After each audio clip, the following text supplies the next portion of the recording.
খালা আমি কথা কই কিন্তু ওয়াকসাবে কই ওয়াকসাবে কথা কই কে ওয়াকসাবে কথা কই ওরা তো ওয়া তত বালা না ওয়াকসাবে তো তোমার কি এলো সুমির কাছে কি তোমার কোনো প্রমাণ সরমান আছে কই এই সময় রাগ করে না আমি টেলা কই মাছের তরকারিটা ভাত খাবার দিছি দুজন ওরেও আমার ছেলেরও তারপরে আমি আবার শুনছি ফুরুস তারপরে হন ইমনে কবার নিয়ে কয় না আবার পরে কইলো কয় খালা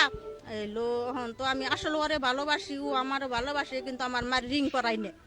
পরাই না হন যদি আমার মায়ের কাছে এই কথাটা আমি কই তাহলে আমার মায়ের হইলো রিং যদি হইয়া জায়গা তাহলে তো আমার মা যদি মরে তাহলে তো আমি একটা কলঙ্কি নিয়মু কলঙ্ক নেব কইলাম গাদা তুই এরা বুঝা মুজা করলি না নিজের মধ্যে তোর মান্য গাছ কোন পাঙ্গ দুইটা কথা হয় নাই তোর মায়ের আমরা মায়ের পেটের বোনের মতন ভালোবাসি তাহলে আজকে তোরা এটা কি করলি এটা একটা কাম করলি গাদা পরে হন ইমন খালি আবুল তাবুল করে গাদা এটা আবুল তাবুল কাম বাজে নাই পরে তার কাছে তো প্রমাণ নাই পরে আমি আবার সুমিরে কইছি সুমি তোর কাছে কি কোনো প্রমাণ আছে ইমনের নাগে কয় হাজার প্রমাণ আছে পরে কইছে আমার কিছু প্রমাণ দেশে দিহি তুই ইমন জানি কিবা তরবা তবলা করে পরে ও আমার কাছে কইছে ছবি পাঠাই দিছে কিন্তু একবার ভিড়ছি ছবি